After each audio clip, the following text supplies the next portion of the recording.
I'm Tracy Baxter with today's Record Newswatch. Tomorrow's the first day of summer, and you'll definitely feel it. The sweltering, hot, humid weather is pushing its way into our region, bringing with it temperatures above 90 degrees and heat indexes above 100. It means there may be another rush on room air conditioners at area stores. At Michael's Appliance in Middletown, salesman Chris Walsh says when the heat makes it uncomfortable to sleep, the business of cooling picks up. What that does for us is obviously when the temperature gets warm, people are going to want air conditioners. Usually if it happens for one day, they usually won't come out and buy the air conditioner. If it's hot at night and into a second day, we have them lined up. That's when they'll come in and that's when they'll do it. They need to be uncomfortable. And typically with 2 days of that heat like we're expecting, we will see plenty of business for air conditioners. We try to be ready when it's hot. Fortunately, I have a delivery coming in tomorrow morning, so we're making sure we'll have plenty of air conditioners. And if you feel the need to buy an air conditioner, Walsh has this tip: don't think bigger is better. A unit that's larger than you need can freeze up and be more costly to operate. More on the approaching heat wave and the forecast coming up in a couple of minutes. The future of Orange County's Valley View Nursing Facility will be front and center today, as a newly formed investigative committee begins its probe aimed at shedding more light on Valley View finances and demanding full disclosure of any previously withheld information that led up to the decision to sell the county-owned facility to a private operator. The meeting comes amid word that the county executive's office has requested $3 million be taken from county surplus to keep Valley View operating beyond the end of the month when county funding was set to run out.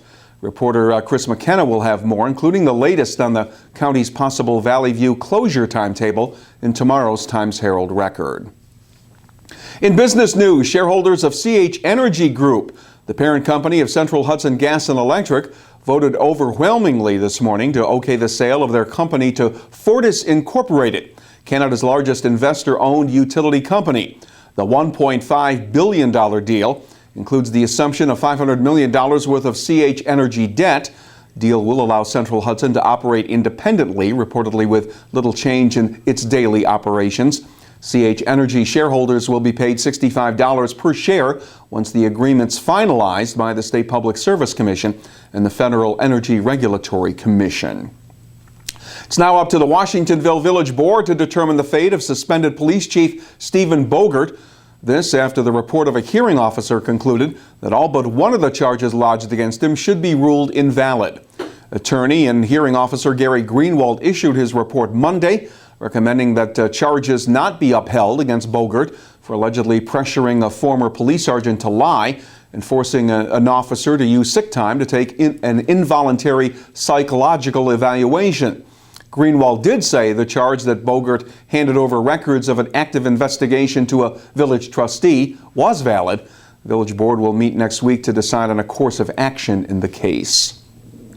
A Milford, Pennsylvania woman was sentenced to more than 3 months in Pike County Jail for wrongfully accusing a man of raping her. 18-year-old Kaylee Burkett would later admit that she falsely reported this sexual assault.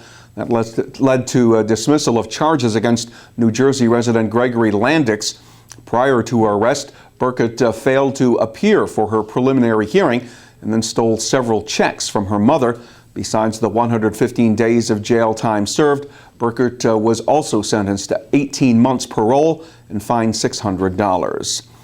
Police say it was another theft of copper, only this time it wasn't from a vacant building or construction site. It was from a Sullivan County business. County Sheriff's deputies got a tip of a burglary in progress at Shagnovsky's Plumbing in Kiamisha Lake. Officers say 33-year-old Timothy Mead of Port Jervis was in the process of stealing copper piping, valves, and fittings worth about $5,000. He's been charged with felony burglary and misdemeanor criminal mischief and was sent to Sullivan County Jail on $40,000 bail. And it's not just high school seniors who are participating in commencement exercises this month. This morning, the achievements of 167 kindergarten students from 8 classes got their diplomas during a kindergarten graduation ceremony at Menacing Valley Elementary School.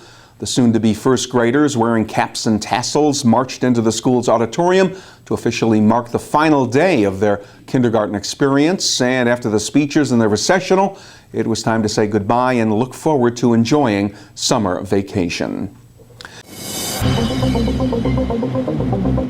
Well, as previously mentioned, hot, humid weather is moving into the region just in time for the first official day of summer. Wednesday will be mostly sunny, hot, and very humid, with temperatures expected to reach the mid-90s. Maybe even a little worse on Thursday, with the highs expected to hit the mid to upper 90s, with a high level of humidity mixed in as well. Get a wrap-up of all the day's events in tomorrow's Times Herald Record, and wherever news breaks, you will find it here at Record Online. For Record Newswatch, I'm Tracy Baxter.